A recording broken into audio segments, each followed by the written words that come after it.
Et si je te disais qu'il existe une manière de vivre le football autrement? Une aventure où chaque week-end se transforme en voyage, chaque stade comme une nouvelle terre à conquérir. Bienvenue dans le monde du groundhopping, un phénomène qui transforme les passionnés de foot en véritables explorateurs des tribunes. Aujourd'hui, je te fais découvrir cet univers fascinant où l'amour du football et des tribunes rime avec soif de découverte. Prépare ton sac, on part en voyage.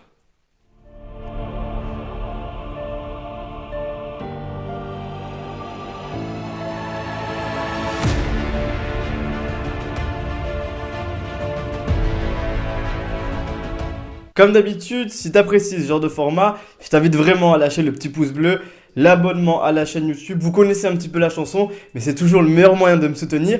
D'ailleurs, je tiens vraiment à remercier à chaque fois ceux qui prennent de leur temps pour envoyer un petit message, pour soutenir. Ça fait hyper plaisir. Si je vous parle aujourd'hui de cette discipline, c'est qu'elle connaît une expansion fulgurante depuis quelques années, alors qu'elle existe depuis quasiment 50 ans. Grâce à des voyages devenus de plus en plus accessibles avec des prix en baisse et l'explosion des réseaux sociaux, cette discipline s'est largement démocratisée.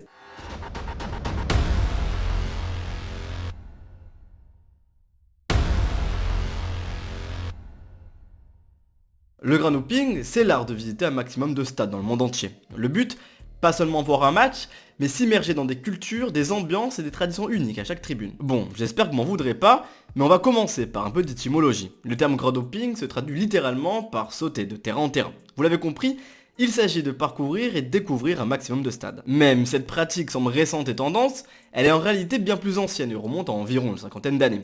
En 78, le 92 Club, ouais, je vous la fais à la française, a vu le jour grâce à Gordon Pierce, un fervent supporter de Bristol Rovers.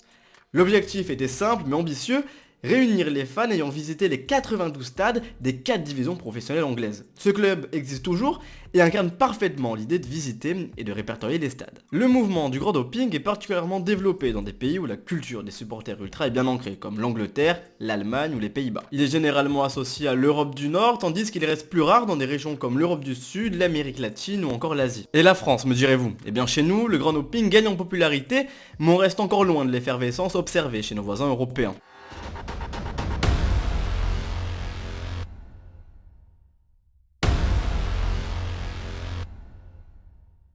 Pour moi, il existe différents profils de groundhoppers, mais celui des ultras est sans doute le plus fascinant en termes d'approche. À force de suivre son équipe aux quatre coins du pays, un ultra développe naturellement une curiosité pour découvrir d'autres stades et s'intéresser à ce qui se fait ailleurs. Ce profil peut être celui d'un supporter encore actif dans un groupe, qui profite de son temps libre pour explorer, ou bien d'un ancien membre actif qui a gardé cette passion du football. Dans ses voyages, il a souvent un regard affûté, il observe attentivement le fonctionnement des tribunes, l'atmosphère et l'école spécifique à chaque endroit. Il est animé par une vraie soif de découverte. Cela dit, il faut bien distinguer deux démarches, suivre son équipe en déplacement et faire du groundhopping. Ce sont deux approches totalement différentes. L'avantage d'un ultra, c'est qu'il connaît déjà les codes en vigueur dans les stades. Mais chaque voyage peut avoir ses imprévus et il faut être préparé. Par exemple, adopter une tenue neutre est indispensable. Porter des vêtements qui affichent des signes distinctifs d'un groupe ou d'un club peut vite attirer l'attention, surtout si ton visage n'est pas familier. Dans certaines situations, ça peut vraiment te mettre dans une position inconfortable. Le choix de la place dans le stade est également stratégique. En général, les tribunes latérales sont privilégiées, elles offrent une vue globale sur l'ambiance, que ce soit chez les locaux ou dans le parkage. Cela dit, certains préfèrent s'installer dans les virages ou les copes pour vivre l'ambiance de plus près. Mais attention, selon la destination, ces zones peuvent être plus ou moins accessibles ou sécurisées. Certains groupes ultras sont très vigilants quant à ceux qui rentrent dans leur espace.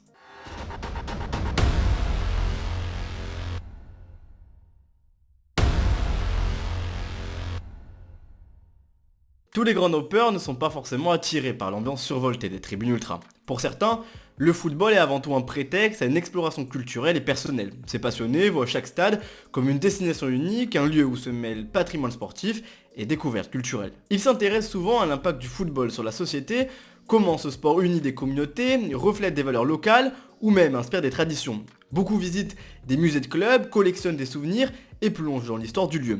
Contrairement aux ultras, ils ne recherchent pas forcément les rivalités enflammées ou les ambiances bouillantes. Au contraire, certains privilégient des environnements plus calmes où l'expérience se concentre sur la convivialité et l'authenticité. Bien sûr, ce n'est pas une généralité, mais cela permet d'apporter une nuance intéressante aux propos. Ces voyageurs associent souvent leur passion pour le football à d'autres centres d'intérêt comme la photographie, l'écriture ou la création de contenu. Ils partagent leur aventure en ligne, inspirant d'autres personnes à explorer le monde à travers le prisme du football. L'objectif ici n'est pas de dresser une opposition entre ces deux types de groundhoppers.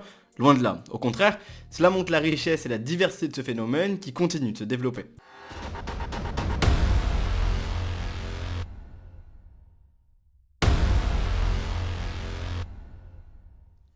La première question que tout grand hopper se pose, c'est quel match vais-je aller voir?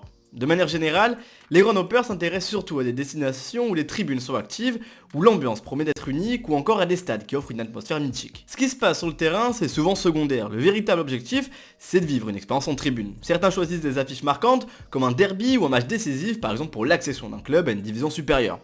Pour rester à l'affût des rencontres intéressantes, il faut suivre de près les clubs et leurs calendriers qui parfois peuvent être capricieux. Il n'est pas rare que des matchs soient décalés à cause des spécificités locales. Une astuce intéressante après avoir repéré une rencontre phare est de rechercher d'autres matchs à proximité. Quitte à voyager, autant en profiter un maximum et multiplier les expériences. En parlant de multiplier les expériences, je vais vous raconter une petite anecdote. Il y a à peu près un an sur la chaîne YouTube, vous l'avez vu, j'ai sorti un tour à Casale en 7ème division italienne. Et je me suis dit que pour l'occasion, quitte à faire 7 heures de route, autant me faire un deuxième match, autant kiffer un maximum. Alors, la veille du tournage, je décide de me rendre à Crémone, voir le derby de Lombardie, donc entre Crémone et Brescia. Je décide de louer un petit Airbnb à 2 rues du stade de Crémone pour être au top. Comme ça, je laisse la voiture après 7 heures de route, je fais tout à pied, c'était nickel. Je me gare dans une petite cour, et vous le savez, c'est une espèce, je sais pas si c'est commun en Italie, mais de parking intérieur avec des grandes portes en bois qui s'ouvrent de manière électrique. Les portes s'ouvrent et d'un coup, je tombe nez à nez avec 80 mecs de Crémone, alors masqués, à coups de bâton, mais en fait ils attendaient les mecs de Brescia en face. Alors ça m'avait marqué parce que y avait une forte présence policière dans la ville. Bon après c'est normal, c'est le derby, mais malgré la forte présence policière, ils étaient quand même là. Les policiers se foutaient complètement et les mecs de Brescia, ils étaient à l'autre bout de la rue. Mais l'image en tant que telle, ça faisait vraiment film, je vous jure, entre les deux portes qui s'ouvrent doucement et cette scène qui est assez impressionnante, oui et non, mais ça reste quand même des choses, voilà, ça te met directement dans le bain du derby. Enfin, en tout cas, moi j'avais kiffé. Ensuite, l'ambiance, franchement, entre Crémone et Brescia, c'est du football italien. Moi, les tribunes italiennes, j'apprécie énormément. Il y avait une très très belle ambiance. Pendant tout le match, ça chante, il y avait un gros parkage du côté de Brescia, en fait c'est un virage entier, donc évidemment c'est kiffant.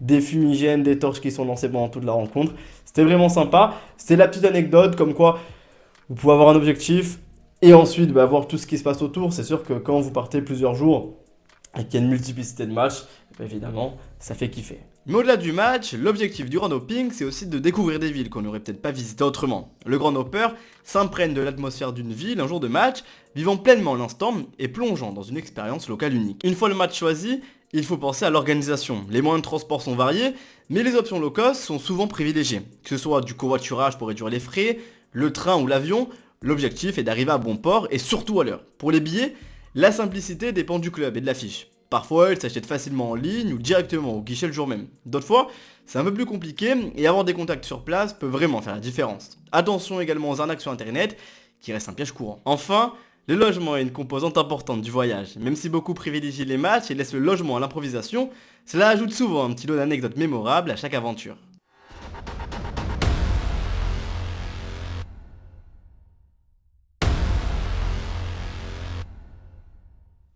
Le grand hopping a donné naissance à une véritable documentation des voyages réalisés par les passionnés. Personnellement, j'ai toujours adoré parcourir les récits de ces expériences, souvent accompagnés de quelques photographies pour illustrer les différents stades visités.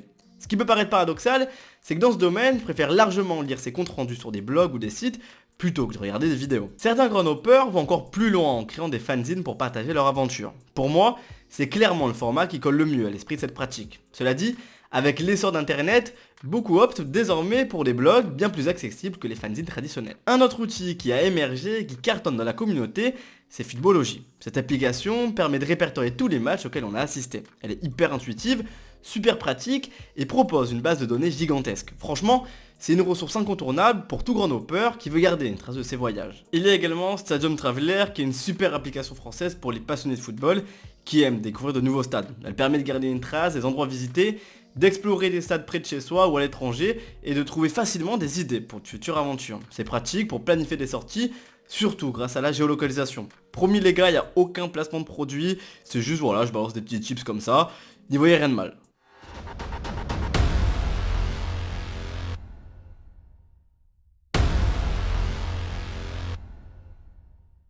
Avec l'émergence de nouvelles technologies, on a accès à une véritable mine d'or pour explorer la culture des tribunes.